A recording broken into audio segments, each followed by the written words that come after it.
We're not going to do our usual introduction because it doesn't seem to quite fit, because we are going to talk about the Southport killer, Axel Rudakubana, who was sentenced yesterday to 52 years for the killings of 3 young girls, Alice, Bibi and Elsie, in Liverpool Crown Court. And I'm here with Ed. Hello. And Laura. Hi. Where should we begin? Should we begin with the community? Should we begin with Southport? Mm-hmm. Mm-hmm. You went to Southport, Ava, was it in July? Just a couple months after the riots had happened. Yeah, I think I went about September time. September. Yeah, about September.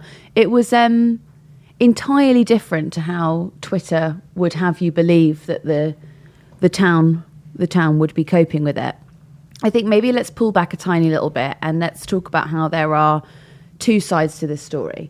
There's the most important part, which is the brutal killing of these girls, and the details of which I actually don't know are seemly to repeat on a podcast. If you want to know those details, there is a graphic on both our Instagram and our Twitter, and you can go and read about it. But it is so horrendous, there aren't actually words to describe it. There is that side of it, and there is the sentencing of this young man who was sent down yesterday in Liverpool Crown Court. But there's the other side of this, which is the Twitter furore that has erupted around the case. I think we should probably start with Southport itself. Mm-hmm. Southport, when I went there, was a community that was grieving. It was eerily quiet, especially around areas that had been subject to rioters in the days after the Southport attack. We went to visit a mosque there that had had its windows smashed in and the imam threatened, and even parts of that area that was set fire to. And it was a community that was grieving, but not grieving so much for the riots, grieving for the little girls. Mm-hmm. And did you get a sense that that's not the image that was wanted to be portrayed? Yeah, absolutely. I think the really unfortunate, irresponsible thing about this case and this sentencing is that the facts of the case are almost being discarded to suit people's narrative. The narrative put out initially, kind of by far-right actors, even people on the kind of mainstream right, was that this was an Islamist terrorist who'd killed 3 wee girls, and that is what the far-right, that's that myth of the Islamic threat to, the intrinsic threat of Islam to British way of life. It was the perfect story for them, but that was discarded when the facts came out, and he's not an Islamic terrorist. He's radicalized to commit violence for violence's sake, and you didn't get the sense yesterday that people were grieving for these 3 girls. There was people being like, why were we not told more about this? They were centering themselves in the process of justice, which I think is quite bizarre. I think was it Dan Hodges made the point yesterday of like Starmer, when he revealed all what he knew about the perpetrator at the time, he was coming under heat saying, well, why didn't he? Because Starmer said he didn't want to jeopardise the integrity of the trial by repeating these things, and he was criticised for saying, well, how on earth would it? Da-da-da. And Dan Hodges said, when you read the actual acts of violence that were committed against these wee girls, how could you say that you would be willing to put justice at risk by repeating any of that information? And what do we mean by putting that justice at risk? I think, the contempt of court laws in the UK are quite strict around what you can and can't say during a trial, with the purpose behind that being to not influence what a jury might think. And I think even within people who work in the media, like Ed was saying, people who want this to fit a certain narrative are almost playing, they know these laws exist and they're almost playing ignorant to them to push a narrative that there's been some sort of cover-up or bad faith acting from government in this. And I think it's actually so counterintuitive. If you actually care about what the failings were in this case and what the organisations were that failed and have serious conversations around that, you wouldn't be pinning it on some sort of what we actually know is would be violating contempt of court. You'd be asking serious questions around what other services failed. Because you could collapse the trial. Mm-hmm. I mean, the defence would just simply put in, the jury is prejudiced. The jury 100%. can't. Yes, and then the trial's over. Mm-hmm. I think it'd be helpful to sort of go back and just trace how this became a furore, how it became so out of control. And it all really stems from this one post that was on LinkedIn from a user called Eddie Murray, who'd claimed that his children had gone to this summer camp that morning and there had been an attack. And he'd said that a migrant did it. So he was claiming to be a local man who knew that this was a migrant who had committed this atrocity. And there was some subtext here that the government or the police or whatever institution was deciding to withhold that information. This post was removed by LinkedIn very quickly, probably in a couple of hours, but the screenshot spread like wildfire. So you had the co-leader of Britain First, Paul Golding, who put it onto X. Then you had the Reform Party activist, Nicholas Lysak, who'd said that he'd verified the claims made in that post. It was then picked up by this account called Artemis for Now, which sort of runs in these sort of right-leaning circles. And that was seen hundreds of thousands of times. It was then shared by the former actor turned activist Lawrence Fox with the caption, "Close the borders." And then the post moves to Telegram. And by that point, it is out of control. A lot of people were talking about this being a cover-up, that this had been a terror incident, that this man was the reason we should oust the Labour government and pull the UK out of the ECHR. And that's when you start to see people gathering on the streets because they are being pulled there by information that is being disseminated on Telegram. I think this case and the discourse around it is kind of maybe just showing the lack of utility of social media as a communications system, because this is such a complicated case and it can't be explained in a pithy 240 characters. What's going to get more traction or attention? An MP tweeting a news or a complex breakdown of the exact reasons why there was reporting restrictions on this trial, the exact ideology of this young man and how you can't even really pin it down.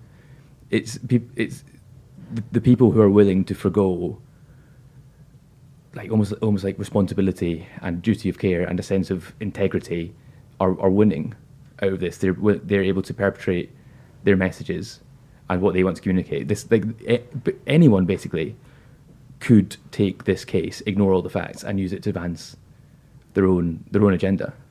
Can you tell me why they didn't define it as terrorism? So Rudakubana was admitted to a terrorism offence for downloading an Al-Qaeda training manual, but the actual attack itself hasn't been treated as terrorism by police or prosecutors, and the judge stressed that he must accept that there was no evidence of a terrorist cause. And this is because terrorism in UK law has quite a specific definition. The Terrorism Act 2000 defines terrorism as the use or threat of violence designed to influence the government and international governmental organisation, or to intimidate the public or a section of it with the use or threat of violence for the purpose of advancing a political, religious, racial or ideological cause. And like Ed was saying, in this case, there was a mixed, unstable, unclear ideology. It looked like there was just an obsession with violence for violence's sake itself. No matter who was committing it, he was obsessed with the actual violence rather than having a specific ideological or political aim. Do you think the limitations in that legislation is what led to this, sense of conspiracy that is still actually being peddled by the right? I wonder, I think it probably did inform it, because it is senseless violence, and you do kind of think, well, how on earth isn't this terrorism? But if there's a technical, legal reason, like the kind of like so much discourse or like legislation or organisations that deal with terrorism in this country is pretty outdated. I think things like Prevent still act as if the main terrorist threat in this country is like an extreme Islamist imam radicalizing people in his mosque, whereas we know that it's people downloading hardcore information online, and it could be perpetuated by anyone with any sort of ideology. I think if you expand, like the definition of terrorism probably does need to be expanded to include loners enacting violence for violence sake. But Laura and I were actually talking about this in the office. I wonder if that would, an unintended consequence of that perhaps might be to glamorize these things, because I think a motivating factor for people who do these things is infamy.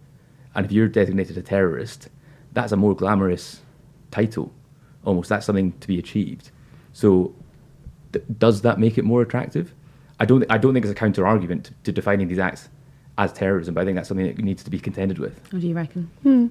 I think it's interesting because terrorism has always had a lot of utility in the way it's used, and has a lot of consequences for when someone is labelled a terrorist, and also has a history of being racialised or associated with specific groups. And like Ed is saying, if it comes to just mean any obsession with violence, does then the term become too expansive to include like serial killers? Are they terrorists? So there would be like questions, I think, coming from that. But with the nature of terrorism changing, Keir Starmer acknowledged that in his speech that he gave about an inquiry into Southport.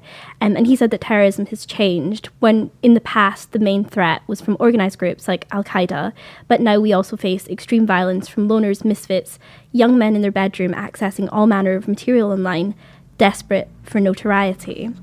And interestingly, Prevent in 2020 said over half of individuals referred to them were for mixed, unstable or unclear ideology.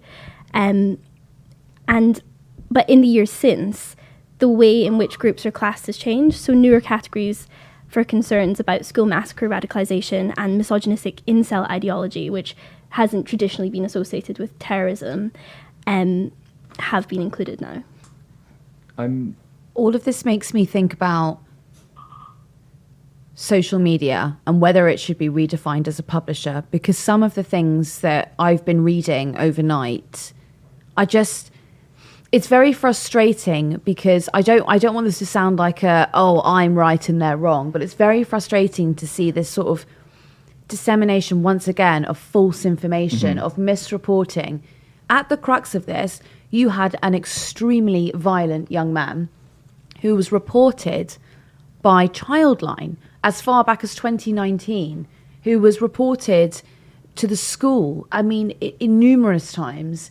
You had his father begging taxi drivers not to take him to a potential attack. He was known to the system, and it's quite clear that you can report into the system, but there is no system there to then deal with the problem. And that seems to be where this whole thing falls apart, and why this man was allowed to live free. But the thing that worries me is I'm looking at posts on specifically X actually overnight, and they've got, you might say it doesn't matter, but it does, because they've got hundreds of thousands of views on them that say things like, where is the father? He needs to be strung up. Where were the police? They need to be investigated. And it's like, no. Every institution did what it was meant to up until the point of actually doing something about it. Doing something preventative. Yeah. It just shows like, the failure of Prevent is like a well-trodden issue. But it's clear it's a more surveillance thing. We've identified this guy as a potential perpetrator of extreme violence. That's it. Yeah. Job done. Which obviously is a massive, massive failing. It is. I kind of think with the genie's out the bottle. I think there's no going back to a world where you couldn't have disingenuous actors stirring up hatreds and emotions on these platforms. I was quite staggered yesterday. I don't want to name this person. I can't actually remember their name, so that's useful. But they were live tweeting all the evidence that was being read out in court, and I actually kind of got the impression that they were in court themselves. But no, they were just reading the Liverpool Echo's live blog. And what, just like... And just copying and pasting it and tweeting it. And I was like, that's quite irresponsible. You're preventing yourself as some sort of authority doing on-the-ground reporting, whereas you are just sitting in your flat, not doing the hard. You're not dealing with actually hearing this information firsthand. You're not contending with kind of the emotional battery of that, and it kind of knocked me a bit sick, because now on X, you can make money from that. Mm-hmm. You get paid based on how engaged with your posts are. So also there's no wonder people are, there's an incentive now, right? It's like stir up hatred about, and in a case as a motive as this, people could make hundreds, if not thousands of dollars out of this. Including MPs who monetize their Twitter accounts. Yeah, which is... Yeah, we just saw that, didn't we, in the last drop of members' interests, how many MPs were being paid by X, which is interesting, because it incentivizes you to put up the most controversial content you can, because that way it will possibly go viral and then you'll make bank. Mm-hmm. That's definitely. A really frightening system, really, isn't it? No, it is. It's just... it's just gross. I also think that we can't keep pretending that social media companies aren't also news companies when the majority of the population now are getting their news from social media. It feels like disingenuous to pretend that they aren't one and the same thing. And also, like that, I mean, Elon Musk quite transparently says, we are we are a news site. Come and read your news here. Get it first. We were talking about, I think maybe I was just talking about it on Twitter the other day about social media regulation. And then a lot of people were replying, arguing that PoliticsJOE wouldn't exist without social media companies. And I was like, that is absolutely correct. You are completely correct. And I think I can't remember why I didn't say it at the time, but I'll say it now. We have always operated on pretty much Ofcom rules. We have pretty much... We have definitely stayed within the laws of, what information you can and cannot reveal. But we're pretty much on broadcast laws, and that's because, a number of us came from broadcast outlets. But that responsibility or that onus is on us to make that decision, rather than the social media company forcing you to do it. And you might say, okay, well, what about free speech? You should be allowed to say whatever you want. In cases like this, you actually shouldn't be allowed to say whatever you want, because it's incredibly dangerous. In the same vein as you can't just jump onto a social media website and call someone a paedophile, because that could have real life ramifications for them. You can't just jump on and start positing that someone is a migrant and that's why we should leave the ECHR and we should all go and set fire now to a town. The prosecutor for these little girls was on Radio 4 this morning, and the point she kept trying to hammer home was, please can you stop talking about this on social media? Please can you actually just think about the families? And can you think about us? Because it's so... They don't want you to do this. And I think that was the original post I was talking about, that Eddie Murray post. It made it seem like the families wanted you to fight on their behalf against this invisible enemy. And the actual families didn't want you to do that at all.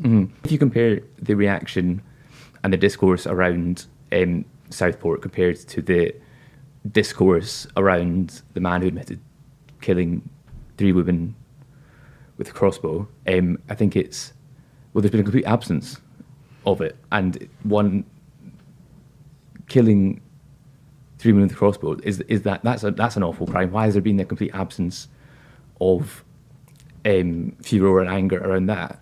I think it's because it doesn't fit a narrative.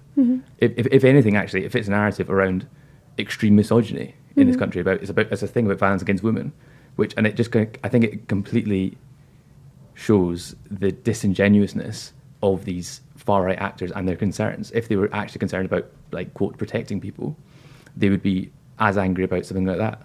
I'm going to throw a spanner in. Okay. I want to make this clear that I think Kemi Badenoch, to put a statement out, in the moments after the sentencing of Axel Rudakubana, and ask that there should be a public inquiry into what Keir Starmer did or didn't know, is futile, is too soft of a word. It's just stop wasting our time. But there is a genuine question here, I think.